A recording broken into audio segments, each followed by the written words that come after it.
Hi everyone, welcome to this reading. This reading is a new monthly focus that I'm doing on a specific aspect of the astrological chart. This month I am looking at Lilith and where your placement of Lilith falls within your chart and what that placement may be bringing up for you. Now, this particular intro I will use at the start of every sign. I'm going to do a tarot reading for each sign, and I'm just going to pop this intro in at the beginning of each of those readings so that I don't have to record it 12 times. So if you're coming to this reading, you can be coming to it because of your sun, moon, or rising placement. But it might be worth your while to look at where Lilith is placed in your chart, where it is placed in which house, and also within which sign, because that will give you some sort of information as to how it may affect you in your personal life. Now, if you're looking for Lilith, it is the moon, like a crescent moon with a little cross on the top, and it's spelled Lilith, Lilith. Now, to give you a bit of context as to who Lilith is, she's different things, potentially different religions, different mythologies, different in astrology as well. So I'm going to give you those and it will give you a bit of a sense of who she is and how it may affect you. So first of all, in Judaism, she was the first wife of Adam. She wouldn't submit to Adam. She was wild. She was an instinctive feminine. She stood in her truth. She stood in her sovereignty. And as I said, she wouldn't submit to him. And so she was turfed out of the Garden of Eden. Lilith placements in your chart trigger feelings of exclusion, abandonment, unhealed feelings of those things. Lilith is the shadow. It's the feminine energy. Now, male or female, everyone carries feminine energy. It is the feminine energy, the more primal, dark aspects of the feminine energy. The independence, the refusal to conform, and the true secret desires to avoid criticism and rejection. So as I said, Lilith was excluded. So it's the patterns in your life, the things that have happened to you that trigger you because of wounds of exclusion. It's reinforced at the moment because we have Pluto in Aquarius. Now, Pluto is transformation. Aquarius is the rebel. Aquarius is strong warrior energy. She demands social inclusion. Aquarius demands social inclusion. So Lilith is being triggered by being left out, and Aquarius, which is what we're in at the moment for the next 20 years actually, demands inclusion and will fight for it. So that's in Judaism. In Greek mythology, Lilith was known as Medusa. Those fiery snakes coming out of her head. Lilith is 0 to 100. The things that you are triggered by that take you from 0 to 100, especially if you are unhealed. If you haven't looked at that shadow aspect of where that Lilith is placed in your birth chart. Lilith is explosive. At the moment, we also have at play, we've got Uranus in Taurus. Uranus is earthquakes. Uranus is explosive, things that are explosive, things that take you from 0 to 100. Now, to put things further into perspective for you, Uranus is in Taurus. It will be there from the 1st of June this year, which is yesterday when it went in there, until the 1st of July 2031. It's in Taurus for 7 years. The last time Uranus was in Taurus was in World War II. The beginning of World War II, 6 months into World War II. The other thing that's at play at the moment, and the reason why I'm doing this reading specifically this month, because I was hearing the words off with her head. Now, when I went to light the match for this reading, and I used the red heads, this particular match had no head, off with her head. So we think of Medusa, off with her head. Anger, 0 to 100. We also think of the star Algol, Algol is I think how it's spelt. Now, Algol is what's known as a demonic star. It symbolizes beheading and losing control. Lilith, Medusa. That particular star was at play, was aspecting when Pearl Harbor was bombed. Algol is actually also at play. It's aspecting the upcoming new moon, which I think is on the 5th and the 6th. The other thing it's aspecting is the chart of Israel. It's aspecting the chart of Israel, Israel's sun. So when we think about all of the things that are happening, and this is not a political statement, but all of the things that are happening currently in the Middle East, and with reference back to wounds that have been triggered in regards to exclusion, things that have happened in the past in regards to exclusion. So if you think about Israel, you think about the Holocaust. Algol is aspecting Israel currently in the coming week.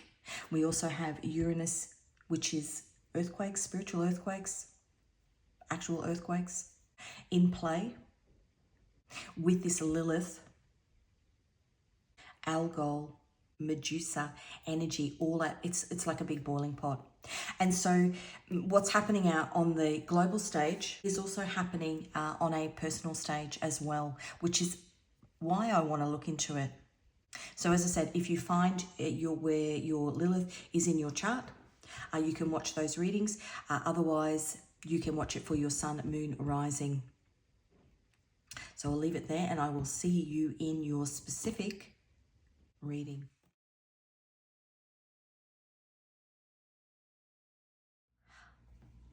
Hi Cancer, welcome to your reading. Now, this reading is for people that have a Lilith placement in Cancer, or you could also watch this reading if you are Sun, Moon, Rising in Cancer. If that is you, if this is your Sun, Moon, Rising, I do also suggest for you to have a look at where your Lilith placement is. Lilith is in your birth chart, the little moon with the cross on the bottom of it. And that will give you a more in-depth insight into how Lilith affects you in your birth chart. Now, Cancer, you are nurturing and you are sensitive. You are loving and you are caring to other people. You have a strong desire to feel safe and secure in your environment, but you tend to repress this for fear of being needy. Fear of being dependent. So the shadow aspect of your Lilith. Now Lilith, as I said in the introduction, is the point in your astrological chart where you are triggered by feelings of rejection or abandonment. So the shadow side of a Lilith placement in Cancer is that you have a deep unspoken fear of abandonment, a deep unspoken fear of rejection. So what you do is you actually pour all of your emotional energy into all the wrong places in order to avoid confrontation. And it often results in passive-aggressive communication because whilst you want the nurturing, you're pushing it away. Part of the healing of this placement is that you have to assert boundaries and communicate without the passive aggressiveness. Now, childhood wounds, our desire to feel safe and secure, our desire for nurturing. You may have had a childhood where that wasn't given to you, whether by parents or family, or whether by friendship groups. And so as a result, you feel like in order to protect yourself from those feelings coming up again, you have to be incredibly independent to take care of yourself. Because if you have to rely on other people, you might be let down again. And because you are somebody who craves that nurturing and that love and care from others, putting yourself in a position where you are fiercely independent actually contradicts what you actually crave. And so that's when that passive aggressive communication comes in, because what you are actually craving, you are holding back. Now, as I said, Lilith is what takes you from 0 to 100. So it's the things that get you really, really rolled up. And you may not be aware of it because you may not be aware of your Lilith placement. But part of, as I said, part of healing that Lilith placement is asserting boundaries and communicating, healing it healing that placement, working out what it is that triggered you in the past, healing it so that you can assert some boundaries and open up to people around you without almost pushing them away. So let's have a look. Let's get some cards for you. And as I do this reading, my little dog has wrapped his nurturing and caring. My little dog has wrapped his body around my feet, wanting to feel close. But he's also very standoffish, my little dog. So he wants the love and attention, but it's on his terms. That might be how you are as well. The Hanged Man. Now, the Hanged Man is Neptune. This wealth of feelings that you have, that desire to be cared for and nurtured like you do for other people, but that fear of being rejected. The Hangman, so it keeps you stuck.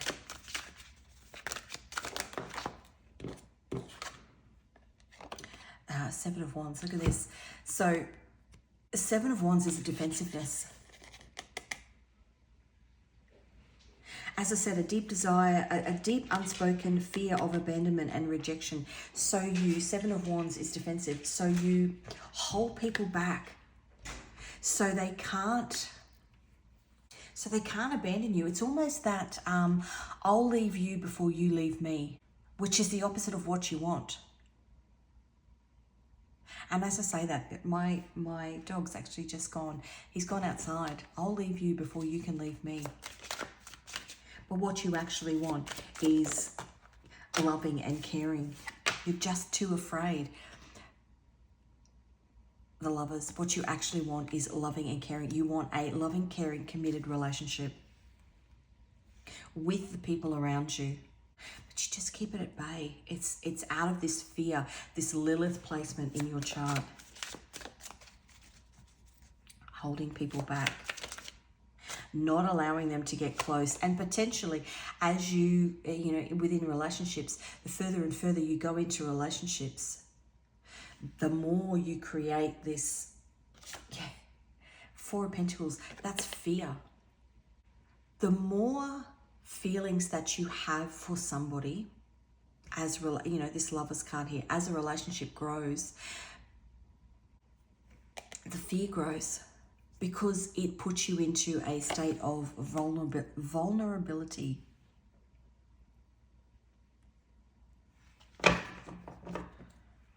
A state of fear that if you are vulnerable and you show your true self, that you're going to be left. If you think about a crab, now Cancer is obviously the crab. If you think about a crab, soft interior with this hard exoskeleton.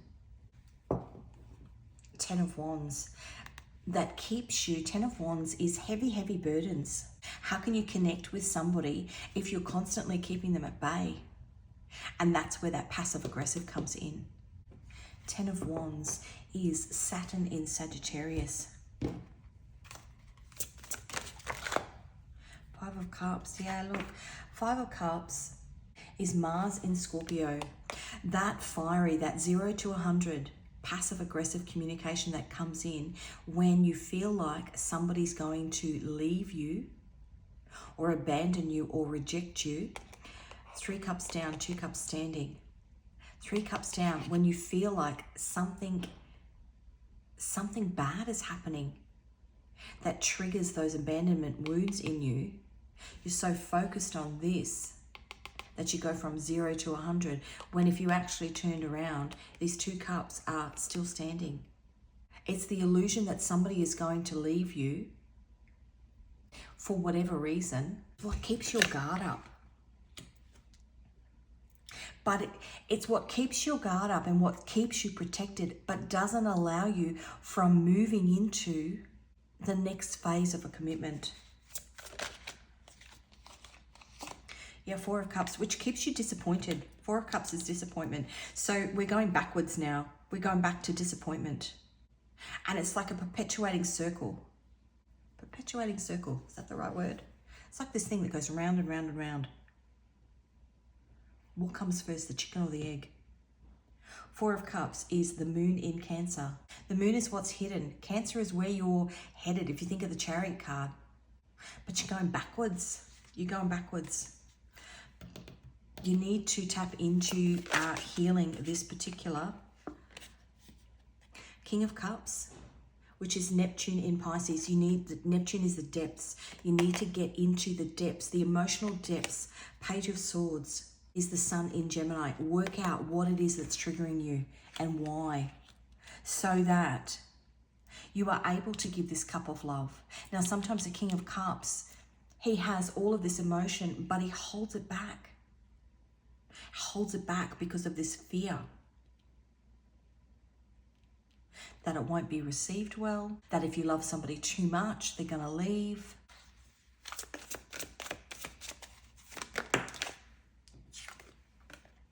That's the moon in Libra. There's no balance. That is the Two of Swords. There's no balance because what is causing you to keep your guard up, what is causing you to be incredibly independent is a fear. The moon is fear. Is this fear? And potentially a dialogue that you've been telling yourself, that you're not worthy of being loved. Moon in Libra. It needs to be healed, because otherwise you will find yourself repeating the same thing in every relationship. Empress on the bottom, nurturing yourself. You need to nurture yourself. The Empress is Venus and Taurus. Male or female, energy is energy. You need to nurture that placement in your chart, otherwise you're going to remain stuck, living in fear. Yeah, Nine of Swords. Up at night with worry. Nine of Swords is Mars in Gemini. King of Wands. King of Wands is the Sun in Aries. The King of Wands sometimes to me is all the gear but no idea. And I mean that with love. So if you look somebody on the exterior, they've got all the attributes, and because you've got that Cancer energy, you've got all the attributes of having a loving, caring, nurturing relationship, but you've got no idea that underneath the surface, the thing that is stopping you from having that is this fear of exclusion, this fear of abandonment, this fear that once you actually get it, it could be taken away. Yeah, Four of Wands, which is Venus in Aries. I think out of all the signs, Cancer is the one that, and Cancer reminds me of marriage, loving, caring, nurturing. That's what you want. That's what you're striving for.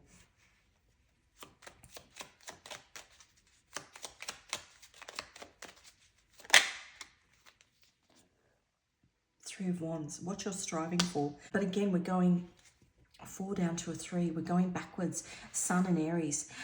To get it, you actually have to have some illumination. 4 of Pentacles on the bottom. Again, another 4 of Pentacles. Releasing this fear that you're not going to have it, because that's actually what's holding you back. Okay, let's have a look at what message your guides have for you. So you've got to do the healing, rest, work, life balance. If I go back to the notes that I made on this particular placement, deep unspoken fears of abandonment and rejection. So you pour emotional energy into all the wrong places, overworking in order to avoid confrontation.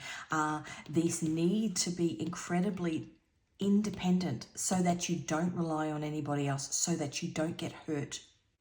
Walking away. Walking away from those fears by doing the work on your higher self.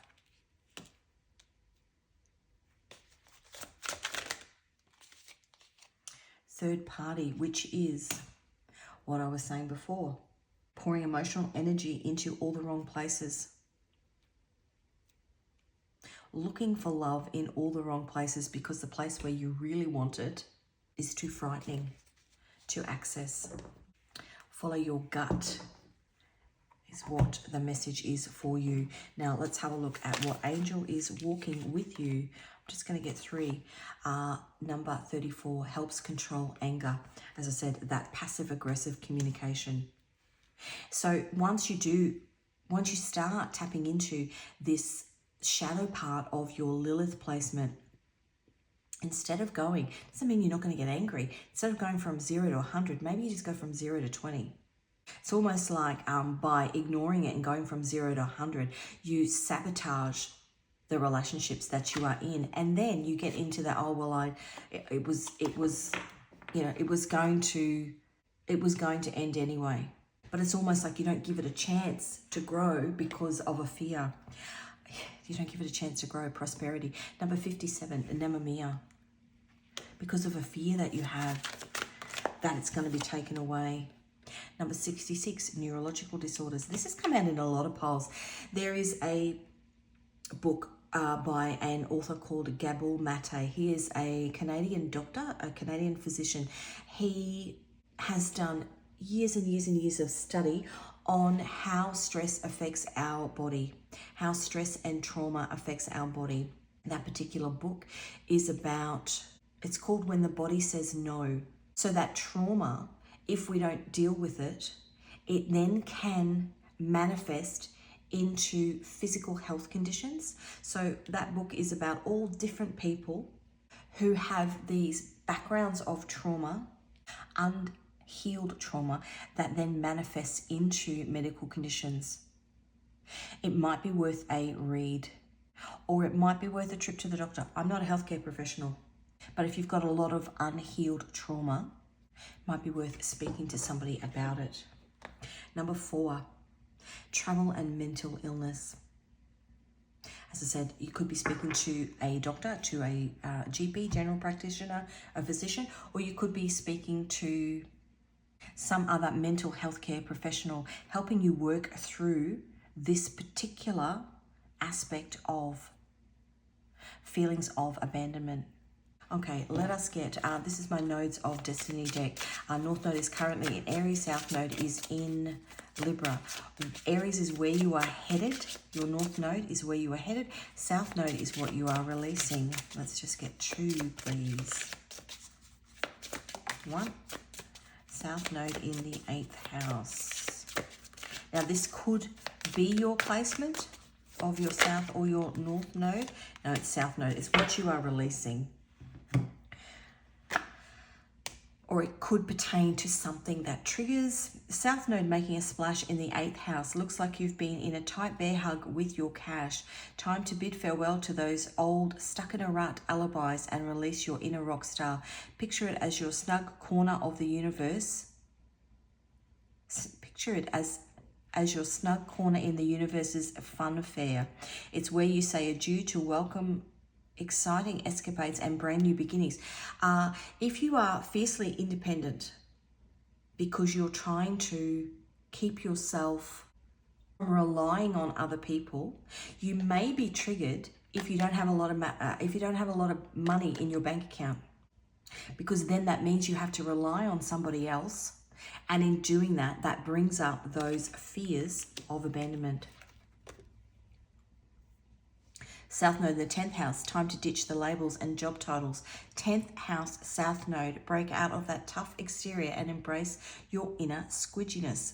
It's all about stepping out of your spiritual bubble and shedding those old skin layers to blossom. Time to ditch the labels and job titles. 10th house, South Node, break out of that tough exterior. So, how you want to be perceived by other people, determining your worth. If I look like I have this, if I look like I do that, if I look like I have this career, or I'm doing, whatever, it's almost a facade that everything is perfect. Very interesting. Okay, let's have a look at, whoa.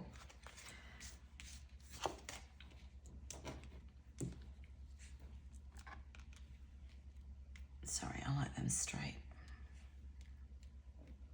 Let's have a look at a moon message for you. Get ready for some serious cash flow. The Taurus full moon promises prosperity galore. Interesting. Definitely something about your money here, and that, and as I was moving this, this work-life balance, your desire to be independent so that you don't have to rely on anybody. So if you rely on people, means they have the opportunity to leave you. Okay, finally, I'm going to get, this is Scrabble tiles in here, letters and numbers on the tiles. I'll just see what comes out. Take it as it resonates. Could be your first, middle, last initial, somebody that you're dealing with, somebody that triggers you, a workplace. Just take it as it resonates. We've got an M and a 3, a G and a 2, an X and an 8, a Q and a 10, a U and a 1, a E and a 1. Could be somebody from your past that instigated this wound in you. A W and a 4, an A and a 1. Difficult to pick up today. A Z and a 10, an S and a 1, a C and a 3, a T and a 1, and finally a K and a 1.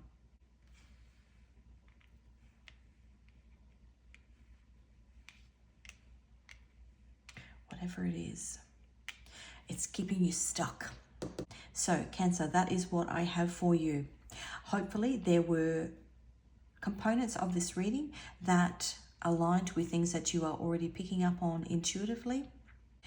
If this reading did resonate with you, give it a like. If you haven't already, please subscribe to my channel. If you are interested in any of my tarot or oracle decks, the links to those can be found in the description box. I wish you all the best on your journey with your Lilith shadow side and working through that.